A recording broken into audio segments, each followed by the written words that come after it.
नमस्कार मित्रांनो, जय श्रीराम, जय श्रीकृष्ण, हर हर महादेव। आजचा हा व्हिडिओ सुरू करण्यापूर्वी मी तुम्हाला एक छोटीशी विनंती करतो, कृपया हा व्हिडिओ मध्येच सोडू नका, कारण आज मी तुम्हाला जी माहिती सांगणार आहे ती फक्त ऐकण्याची नाही, तर आपल्या जीवनात उपयोगी पडणारी आहे। अनेक वेळा आपण देवाची पूजा करतो, व्रत करतो, मंदिरात जातो, दानधर्म करतो, पण तरीही मनासारखी फळं मिळत नाहीत। याचं कारण काय असू शकतं? कदाचित आपल्या हातून नकळत एखादी चूक होत असेल, किंवा शास्त्रात सांगितलेली एखादी महत्त्वाची गोष्ट आपल्याला माहितीच नसेल। म्हणूनच आजचा हा व्हिडिओ शेवटपर्यंत नक्की पहा, कारण शेवटी मी अशी एक महत्त्वाची गोष्ट सांगणार आहे जी अनेक लोकांना माहिती नसते, आणि ती माहिती तुमच्या आयुष्यात सकारात्मक बदल घडवू शकते। जर तुम्ही देवावर श्रद्धा ठेवत असाल, आपल्या कुटुंबाचं सुख, आरोग्य, समृद्धी आणि घरातील शांतता टिकून राहावी अशी मनापासून इच्छा असेल, तर हा व्हिडिओ पूर्ण पहा। आणखी एक छोटी विनंती, जर तुम्ही आमच्या चॅनलवर पहिल्यांदाच आला असाल तर चॅनलला सबस्क्राईब करा आणि बाजूची बेल आयकॉन दाबा, कारण आम्ही दररोज धर्म, अध्यात्म, पूजा, विधी, व्रत, सण, उत्सव आणि शास्त्रात सांगितलेल्या महत्त्वाच्या गोष्टी सोप्या भाषेत तुमच्यापर्यंत पोहोचवत असतो। चला तर मग कोणताही वेळ न दवडता आजच्या अत्यंत महत्त्वाच्या विषयाची सुरुवात करूया, आणि शेवटपर्यंत नक्की पहा, कारण शेवटची माहिती चुकली तर आजच्या व्हिडिओचा सर्वात महत्त्वाचा भाग तुमच्याकडून राहून जाईल। देवघरातील देवांची मूर्ती या दिवशी चुकूनही हलवू नये। देवांची स्वच्छता कोणत्या दिवशी करावी? मूर्ती कशा स्वच्छ कराव्यात? धार्मिक परंपरा, देवघरातील देव कधी आणि कसे स्वच्छ करावेत? परंपरेनुसार काही दिवस विशेष शुभ मानले जातात, कोणत्या दिवशी टाळावे जाणून घ्या। हिंदू धर्मात देवघर हे घरातील सर्वात पवित्र स्थान मानले जाते। देवघर म्हणजे केवळ देवतांच्या मूर्ती किंवा फोटो ठेवण्याची जागा नव्हे, तर श्रद्धा, भक्ती, सकारात्मक ऊर्जा आणि मानसिक शांतीचे केंद्र मानले जाते। घरात पूजा, अर्चा आणि नामस्मरण करण्यासाठी देवघराला विशेष महत्त्व दिले जाते। हिंदू धर्मात देवघराची स्वच्छता ही पूजेचाच एक महत्त्वाचा भाग मानली जाते। पूर्णविराम, देवघरातील मूर्ती, फोटो, पूजेची भांडी आणि परिसर स्वच्छ ठेवल्याने सात्विक वातावरण राहते, अशी श्रद्धा आहे। मात्र देव कधी आणि कसे स्वच्छ करावेत याबाबत काही पारंपरिक मान्यता आहेत, जाणून घ्या। देवघरातील देवांची स्वच्छता कोणत्या दिवशी करावी?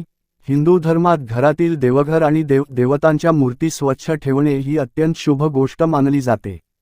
परंपरेनुसार काही दिवस विशेष शुभ मानले जातात। सोमवार, धार्मिक मान्यतेनुसार भगवान शिवांचा हा दिवस असल्याने अनेकजण या दिवशी शिवलिंग, नंदी आणि इतर देवतांच्या मूर्ती स्वच्छ करून पूजा करतात। विशेषतः श्रावण महिन्यात सोमवारचे महत्त्व अधिक असते। गुरुवार, धार्मिक मान्यतेनुसार गुरुवार हा भगवान विष्णू, श्रीदत्तात्रेय आणि गुरुचा दिवस मानला जातो। या दिवशी देवघराची स्वच्छता करून हळद, कुंकू, फुले आणि तुळशीची पूजा केली जाते। शुक्रवार, धार्मिक मान्यतेनुसार महालक्ष्मी आणि देवीची पूजा करणाऱ्यांसाठी शुक्रवार शुभ मानला जातो। या दिवशी देवघर स्वच्छ करून दिवा लावणे आणि लक्ष्मीपूजन करण्याची प्रथा अनेक घरांमध्ये आहे। पौर्णिमा आणि अमावस्या, धार्मिक मान्यतेनुसार अनेक कुटुंबांमध्ये पौर्णिमा किंवा अमावास्येच्या दिवशी देवघराची विशेष स्वच्छता करून दीपदान, मंत्रजप आणि पूजा केली जाते। सण उत्सवांपूर्वी गणेशोत्सव, गुढीपाडवा, दिवाळी, नवरात्र, रामनवमी, जन्माष्टमी किंवा श्रावण सुरू होण्यापूर्वी देवघराची संपूर्ण स्वच्छता करण्याची परंपरा आहे।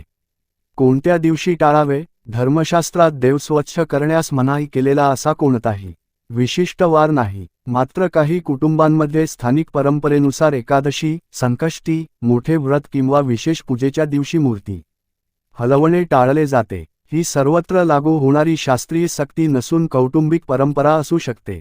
देवांची स्वच्छता कशी करावी? प्रथम स्नान करून स्वच्छ वस्त्रे परिधान करावीत। देवाला नमस्कार करून स्वच्छतेची सुरुवात करावी। मूर्तीच्या प्रकारानुसार स्वच्छ पाणी, पंचामृत किंवा मऊ कापडाचा वापर करावा। धातूच्या मूर्ती हलक्या हाताने स्वच्छ करून कोरड्या कापडाने पुसाव्यात। फोटो स्वच्छ, कोरड्या कापडाने पुसावेत। जुनी फुले, सुकलेली पाने आणि जुना नैवेद्य काढून देवघर स्वच्छ ठेवावे। मूर्ती कशा स्वच्छ कराव्यात? धातूच्या मूर्ती स्वच्छ पाणी किंवा आवश्यक असल्यास पंचामृताने अभिषेक करून नंतर स्वच्छ कापडाने पुसाव्यात। संगमरवरी किंवा दगडी मूर्ती स्वच्छ पाण्याने हलक्या हाताने स्वच्छ कराव्यात। मातीच्या किंवा रंगीत मूर्ती पाण्याने धुण्याऐवजी कोरड्या, मऊ कापडाने पुसणे अधिक योग्य. फोटो: कोरड्या मायक्रोफायबर किंवा मऊ कापडाने स्वच्छ करावेत. कोणत्या गोष्टी टाळाव्यात?